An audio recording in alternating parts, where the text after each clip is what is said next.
All right, let's see. How about this is definitely random. Julian Daniels, Clifford. Clifford was a movie that when it first came out was not very well received and has become a cult classic. Truly, have you seen it? I have, yeah. Actually, believe it or not, I actually paid money to see it in the theater. So I've been a fan since that then. Yeah. I worked with Charles Grodin, who of course was a hero. Sure.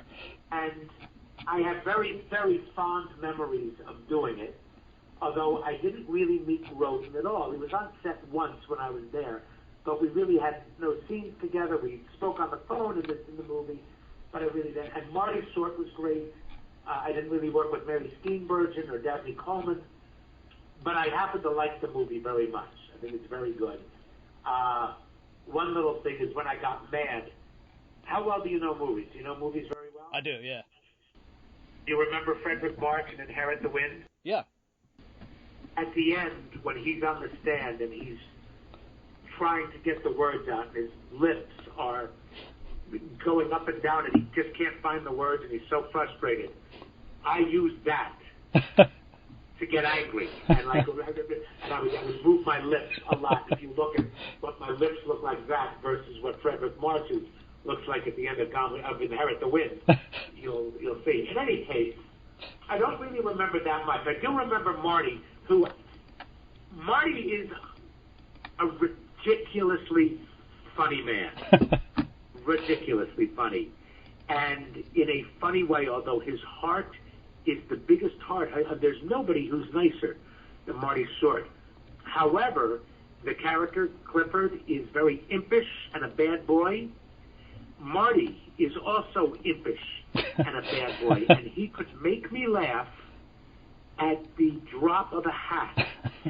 And what he did, there's a scene in the airplane where he has to climb over me. Mm-hmm. And as he does, and I don't know whether or not the speaker will pick this up, but he just gives a little...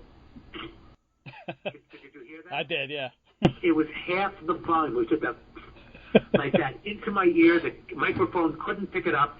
Very subtle, and he would do that every time he was crawling over me, and I started laughing. And I would laugh, and I would giggle. And our director, Paul Flaherty, said, "Marty, please stop that. You're making him laugh." And he didn't.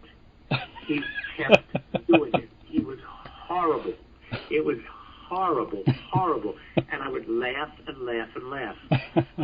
And he also, I don't know whether you remember, he sticks the head of a dinosaur in my nostrils. Yeah.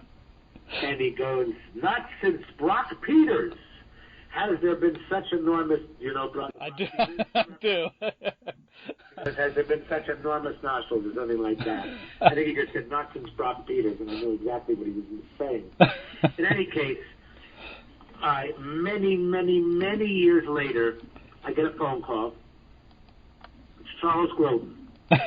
It's Chuck Grodin. Hello? He goes, "Yeah, your name was given to me. I've written a play. I think you'll be great in it. It's just two people, you and me." And Chuck and I started a friendship because he wrote this play. And I'm going, and he said, "You know, we were in Clifford together." I go, "Chuck, I know we were. How the hell do you know me?" And he goes, "Well, your name was given to me by some. They say you're great and you're so funny and you'll be lucky to work with them and blah, blah, blah." And I couldn't believe it. And I have since, I have a good friendship with Charles. So he comes over to my house and we sit at the kitchen table to read the script. And we just sit there across from each other, and he was there for 3 or 4 hours with stories, just stories. We would read the play, and after a scene, he would, he goes, "Well, that really happened, and then he would just go off on a story, and I just sat there for hours, and he's nothing like the persona that he is known for on a talk show. He can be prickly, yeah, but he's not antagonistic. But he's very truthful, very, very truthful about the world, about what he does, and about who he is. And if he thinks that he deserves kudos for something, he'll just come right out and tell you the story of what he's done and why he deserves it. And he's right, and it's refreshing because he just tells you. He goes, yeah, I go and I help these prisoners who are wrongly imprisoned, and nobody does that. I go to the governor. And he's going on and on about these, about his very gracious and philanthropic work that he does. And he's a wonderful man, a great wit, so smart, and I adore him. I adore him. And didn't know him at all from Clifford.